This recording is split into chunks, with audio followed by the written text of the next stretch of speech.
Hi. In this lecture, I'm going to try and answer one of the most asked questions in this class, which is how did the Democrats and Republicans switch from the time of the Civil War to now? And I'm going to start off by saying that this is a really complex issue, and in fact, it's not totally accurate to say that the parties switched. So instead, we are going to talk about how the parties changed and how the political landscape changed during that time. I also want to say this is an inherently political issue. I am trying to be unbiased and trying to give you the lecture in all of its complexity, but I'm trying to balance that with also not keeping you here for 10 hours. So there are inevitably going to be some things that I don't get to go fully into, and if there's anything you have questions about or you don't quite understand or you're not sure you agree with, let me know, ask me questions. I'm so happy to talk about this more. So when we talk about the political parties changing, people often focus on three main issues, and those are the position of the parties on racial equality and on the size of government, and the demographics of who voted for each party. So I'm going to do sort of a quick overview to begin with, and we're going to look at the 1860s, which is the time of the Civil War, versus the 1960s, which is a time of a lot of civil rights activism. And during this lecture, we're going to use sort of standard color coding with red for Republicans and blue for Democrats. So as you probably know, in the 1860s, the main divide in the country was between North and South. And the North is more industrial at this point. It's industrializing, it's more urban. And the South is more rural, more agrarian, and economically dependent on the labor of enslaved people. So this colors all of the other positions that each party has. The Republicans are, for the most part, against slavery. Some really believe in full racial equality. Others see ending slavery as a way as a war strategy in the Civil War. So there's a wide range there, but in general, Republicans oppose slavery, and Democrats are the party of white supremacy. And I'm not putting words in their mouths here. They explicitly call themselves the party of white supremacy. They're associated with the KKK and with other white supremacist actions, particularly in the South. Because of this, the Republicans favor federal government intervention. They're the party of the Union, and after the Civil War, they want to make sure that the Union sticks together. They feel like the best way to do that is to have a lot of federal oversight in the South and to have a lot of federal oversight to make sure that emancipation really actually happens. Whereas, as we've seen, the Democrats and other Southern elites want to make sure that they can reestablish slavery in all but name. So they know that they can't actually reestablish slavery, but they want to maintain the racial hierarchies and racism of that system as much as they can. And so they favor a system of states' rights where each state can be in charge of its business because then they can legislate as they want to. By the 1960s, we have a Democratic Party that has gone from being the party of white supremacy to being the party that is most in favor of acting on civil rights, acting towards civil rights, whereas the Republican Party at this time is not necessarily advocating against civil rights for the most part, but is mostly saying, okay, the work of racial equality is done, everyone's equal now, and anybody else who's still asking for stuff is just being ridiculous, is just keeping us from having a peaceful nation. So that's sort of their rhetoric at the time. In a way, you can say that they've switched on their positions in racial equality, but it's also a little more complicated. In terms of the size of government, the Republican Party has now become the party of states' rights, arguing that the states should be able to govern themselves, govern their own affairs, And this relates to civil rights, but it also is part of a broader philosophy that government should be as small as possible and it should intervene as little as possible in people's lives. Whereas beginning with the New Deal under Franklin Roosevelt during the Great Depression, the Democratic Party has really become the party of big government, arguing that the government should be large enough to provide meaningful services to its citizens. And this really becomes the defining difference between left and right in the 20th century in the United States, is this question of the role of government, small and unobtrusive versus large enough to provide services. We also see the demographics shift in this time, and at the beginning of the Civil War through the 1860s, of course, only white men could vote. But by the 1960s, at least in theory, women and Black men, Black people in general, could also vote. And so, whereas in the 1870s, as soon as the 15th Amendment is passed, African Americans tend to hew to the Republican Party, to support the Republican Party, by the 1960s, most African Americans vote Democratic. There are also some other changes during this time, and one of the things that historians point out a lot is that by the 1960s, 1970s, the Republicans have managed to capture the Southern vote. But it's also worth pointing out that North-South is not the main thing dividing the nation at this point. A lot of the differences have to do with the middle of the country versus the coasts, and urban versus rural and suburban areas. So that is our brief overview. Now we are going to take a closer look at some of this history and some of the key moments that created those changes. And then we'll come back to this chart at the end, and hopefully you'll have a deeper understanding of it by then. Oh, one thing that does not change, one thing that stays pretty stable over time, is that the Republicans start out as the party of industrialization, of northern elites, big business. They are with the captains of industry. And in the 1960s and now, they still identify as the party of big business. And they tend to prefer business-oriented solutions to social and economic problems. So I'm throwing that in there partly to say this is why we can't say that the parties switched. This is one of the reasons. Even where they switched, it was much more complicated than just a simple switcheroo. And on some important issues, they haven't really changed at all. So let's start in the period of the Civil War, period just before and then after the Civil War during Reconstruction. 1854 is when the Republican Party is founded, and this period from 1854 to 1890 is known as the third party system. So there had been earlier party systems, but we're going to start with the third because that is what is important.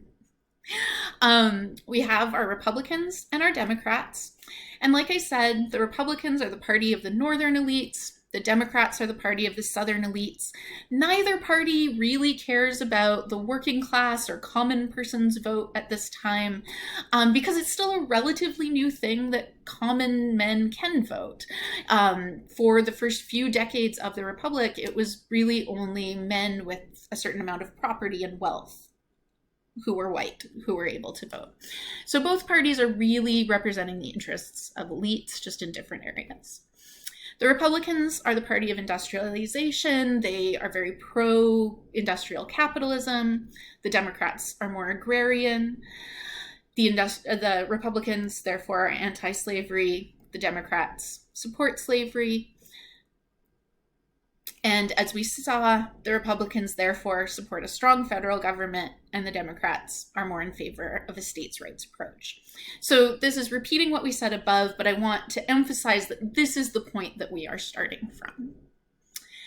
So immediately after the Civil War, we see some switching around happening.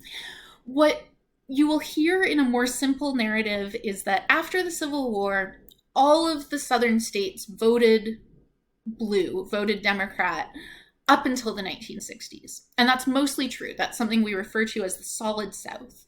But I did want to show you here that that takes a little while to get going, particularly because in 1864, the Confederate States hadn't rejoined the Union, so they couldn't vote at all. And then, as we have seen during Reconstruction, there is a period where African American men can vote and are voting in huge numbers. And so we actually see a lot of Republican support from African American men and their allies in 1868 and 1872. But by the late 1870s, those Jim Crow laws and other laws disenfranchising Black men have been put into place, and we start to see really that politics of white supremacy overtaking the South. So that takes us to the birth of the Solid South. And the Solid South refers to this idea that for about a century, almost all the time, the southern states, sort of from Louisiana over to Florida, vote blue. And they vote blue no matter what. They are loyal Democrats. There are a couple of points along the way that I want to point out here. The first really important thing for this happens in 1892, when we have something called the Populist Revolt. And the Populists are a collection of small farmers, especially in the West, who are really concerned with the growth of big corporations, the robber barons who are making it really hard for small farmers to compete. And the Populists want to create a party for the common folk, right? The Republicans and Democrats really aren't representing the common folk. And the Populists say, we are going to unite everyone, North and South. We're going to unite the common folk against the elites. At this time, the Democratic Party is also understanding that it is not going to be able to succeed and survive as just a regional party. And so it finds common cause with the Populists. And in 1896, the Democratic candidate, William Jennings Bryan, is both the Democratic candidate and the populist candidate. And so the Democratic Party kind of takes on the populist mantle of fighting for the underdog, fighting for the common person. The populists favor collective solutions to social problems, so they think all of the little guys should get together in order to be able to fight the big guy. And if you are a governing party, that basically means that you support a large government that can intervene on behalf of the people with less power. So whereas the Republicans support the big corporations that the populists are explicitly against, the Democrats in this moment, in addition to being the party of white supremacists in the South, becomes the party of small farmers and the working class, particularly in the North and the West. Again, it is still the party of white supremacy and Southern elites in the South as well. And that's important because what we're going to see is not that the parties switch, like I said, but actually that we start to see a divide in the Democratic Party so that the Democratic Party eventually becomes two entities that just can't coexist with one another. So we go back to our map and we can see the Democrats in the 1890s, early 20th century are gaining some ground through the North and the West, but we definitely still have that solid South, that solid Democratic voting bloc in the South. And 1928 is circled here because it is a really interesting example of that. That kind of tests the resolve of the Democrats, their commitment to voting Democratic in the South. So in 1928, the Democratic presidential candidate is a guy named Al Smith. He's Catholic at a time when Catholics are still not seen as really white or really American. The second KKK is at its height during this time, and they are just as anti-Catholic and anti-Semitic as they are anti-Black. He is also anti-prohibition. The South at this time is very conservative on social issues and really wants to see a prohibition of alcohol.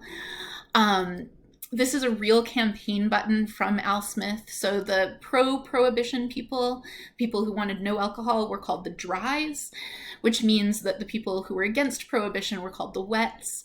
And he really did make a campaign button that says, vote for Al Smith and make all your wet dreams come true. So in a lot of ways, he is precisely everything that the Southern Democrats are against. He's Catholic, he's from a big city, he's the son of immigrants, he is against prohibition. And even given all of that, and even given the fact that Al Smith is not popular anywhere else in the country, really, the South cannot vote Republican. They can't bring themselves to vote Republican. And so they vote Democratic, even though it means, in this case, voting against a lot of the things that they stand for. So we continue to see the Solid South throughout the 30s, throughout the 40s.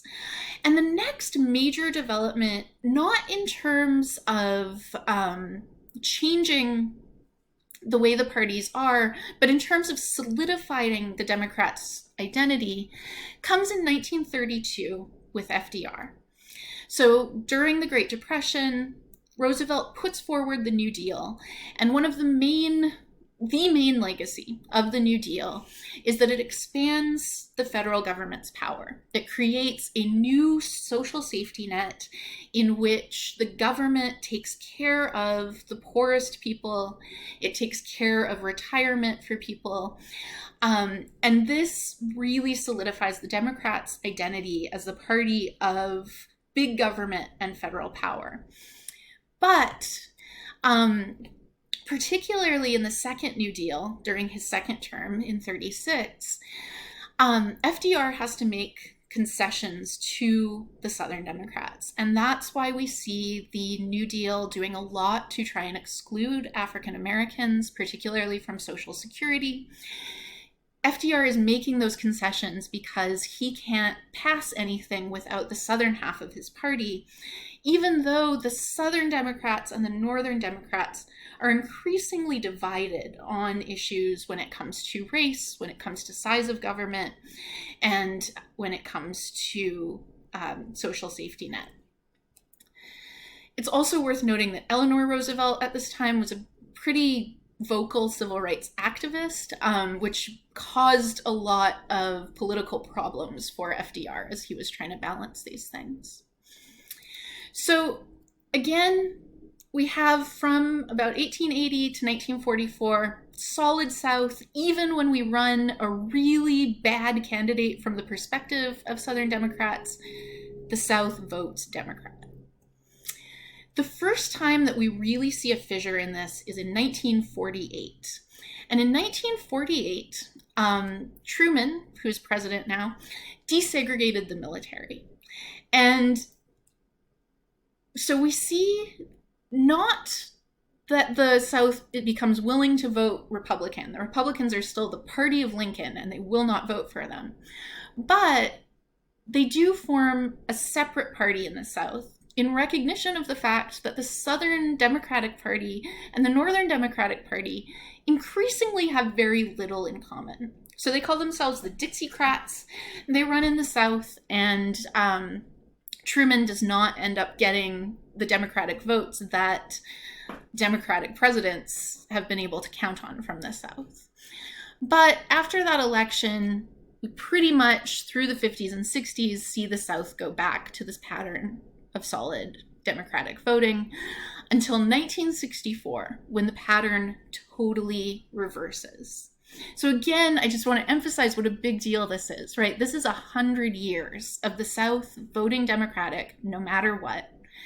And then in 1964, it's reversed. We see the whole country voting Democratic and the South plus Arizona voting Republican. So what happened in 1964? A couple of things, both on the Republican side and on the Democratic side. In 1964, the Republican candidate for the presidency was Barry Goldwater, who was a, for the time, very far-right conservative.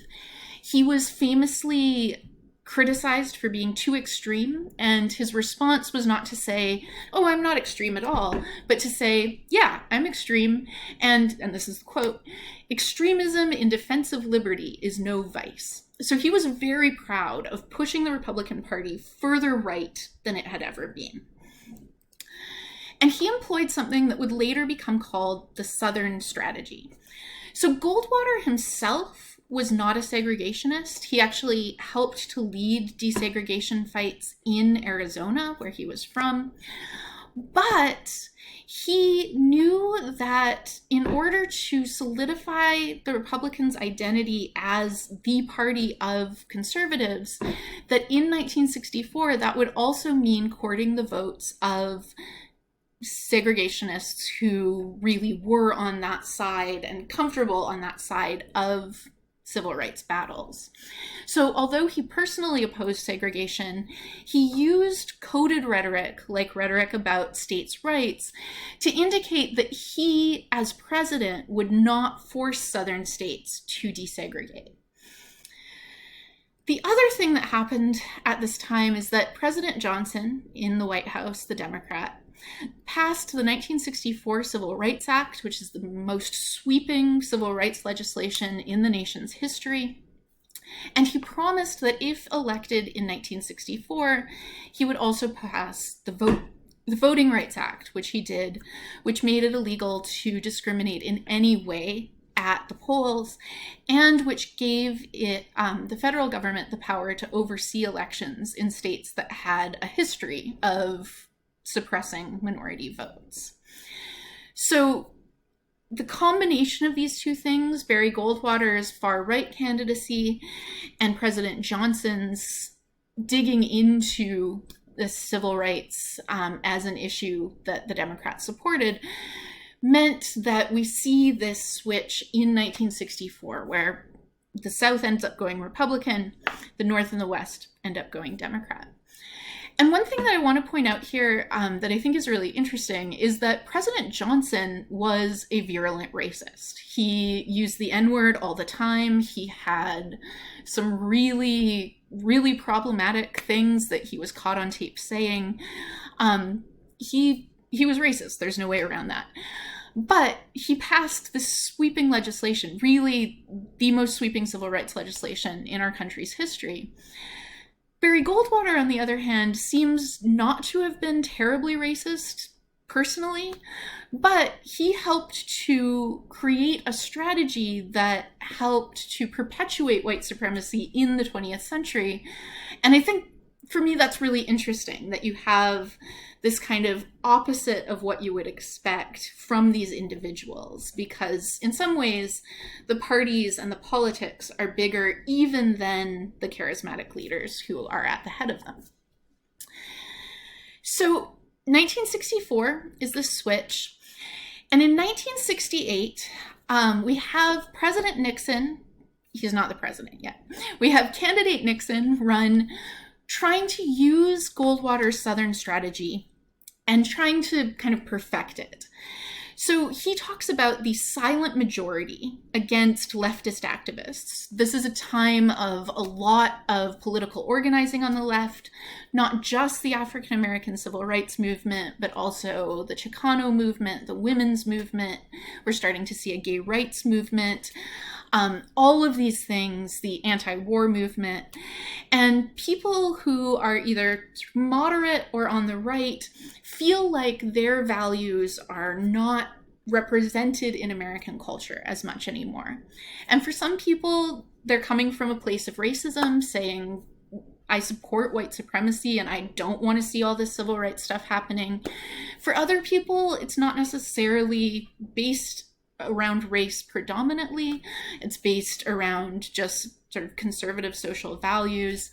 But all of those people sort of fit together in this silent majority that is really uncomfortable with the leftist activism happening at the time.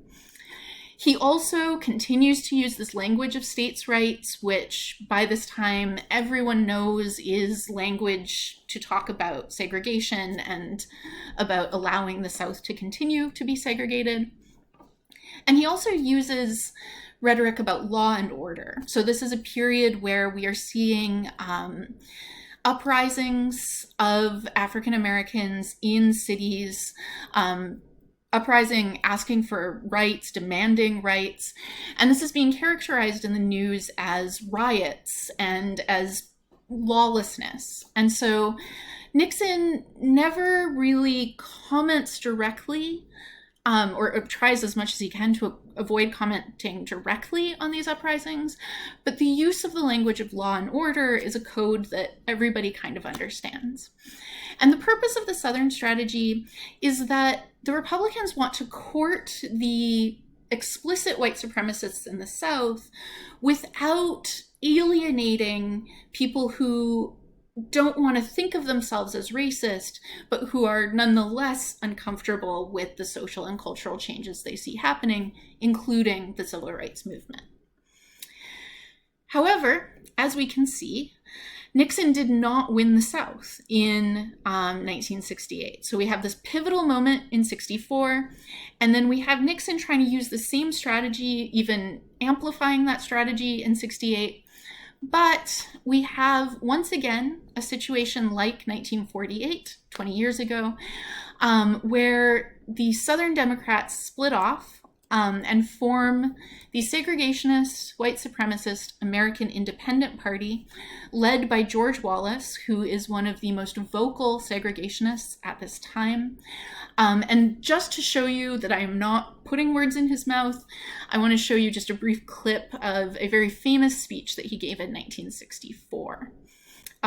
Also, obviously, he won the Southern vote in 68. Neither the Democrats nor the Republicans did. So here is that speech, and here is a transcript of it on the right. In the name of the greatest people that have ever trod this earth, I draw the line in the dust and toss the gauntlet before the feet of tyranny, and I say segregation now, segregation tomorrow, and segregation forever.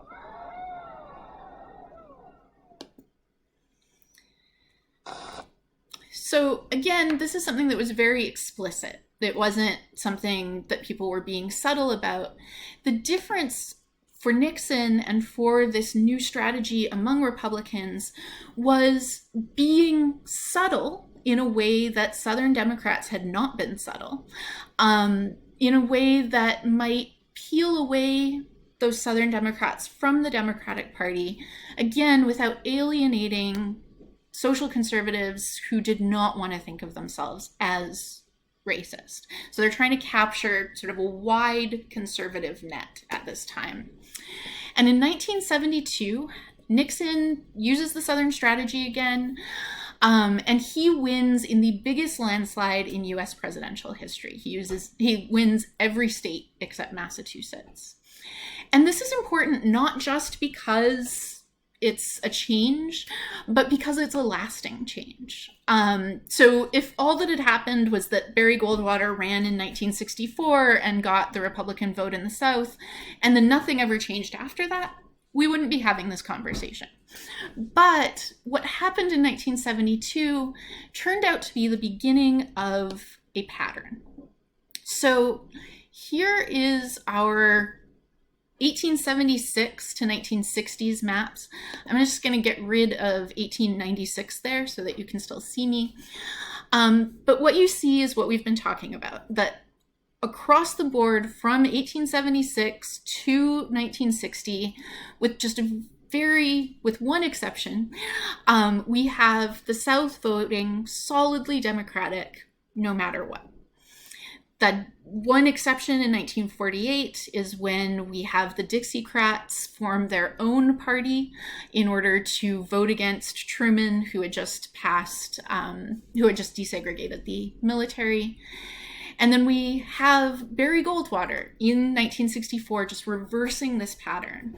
So take a look, all of the blue in the South all the way along, and the reversal of that pattern, particularly from 1952, 1956, it's almost an opposite map of what we see in 1964.